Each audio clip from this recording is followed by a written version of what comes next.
It's Panda Movies here. Today I'm going to explain the horror movie called A Cure for Wellness. Warning, there are spoilers ahead. Enjoy the video. The film opens with the board of directors coming up with a mutual decision in sending Lockhart, an executive at a financial services company in New York City, to find their CEO Roland Pembroke after he unexpectedly opted to remain at a wellness retreat in the Swiss Alps. As soon as he arrives at the place, Lockhart tries to talk with Pembroke at the spa, but is rebuffed by the staff and Dr. Heinreich Volmer. Unable to convince Pembroke to return, Lockhart departs, but is injured in a car accident, and apparently 3 days later, he awakens at the facility with his leg in a plaster cast. Despite the terrible crash, neither he nor the driver were seriously hurt. As he spends his recovery in the center, he encounters Hannah, a mysterious young girl who, among other things, self-medicates with an unknown liquid from tiny cobalt-coloured vials.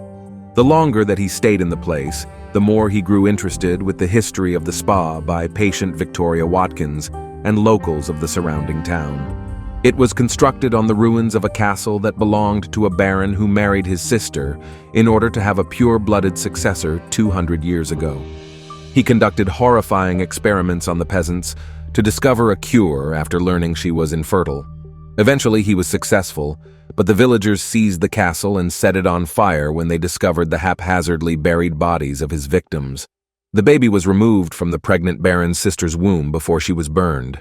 The infant was dropped into the nearby aquifer, yet managed to survive. After feeling better, Lockhart tries to leave the facility but discovers that no one is permitted to do so. However, he is determined to leave and decides to bike into town with Hannah's assistance and gives her a ballerina figurine before leaving her in a pub before looking for a translation for Pembroke's German medical file. He discovers that the spa's visitors experience dehydration even when they drink water from the aquifer. Hannah, who has spent her entire life at the spa, explores the bar and grabs the attention of the people. When Lockhart comes back, he fights with the man who was dancing with Hannah. Dr. Volmer, who the villagers are oddly afraid of, saves him. As he investigates some more, Lockhart learns that the transfusion wing of the spa is a cover for gruesome medical experiments, and that the water from the nearby aquifer has peculiar qualities that make it deadly to humans but life-giving to the eels who live there. Volmer employs the patients as filters in the baron's process, which involves passing water through human bodies and distilling it into a substance that gives life. Hannah, Volmer, and his employees consume this treatment in order to significantly increase their lifespans. At this point, Lockhart now understands why he is being held captive and that his leg is not shattered. Lockhart is subjected to terrifying treatments by Volmer, who wraps his perceptions until he thinks he is insane. Lockhart's delusion is ended when Hannah notices the alteration and returns the ballerina figurine to him. After Hannah experiences her first period, Volmer marries her. He takes her to a hidden bedroom in the castle's ruins during the reception and starts raping her there.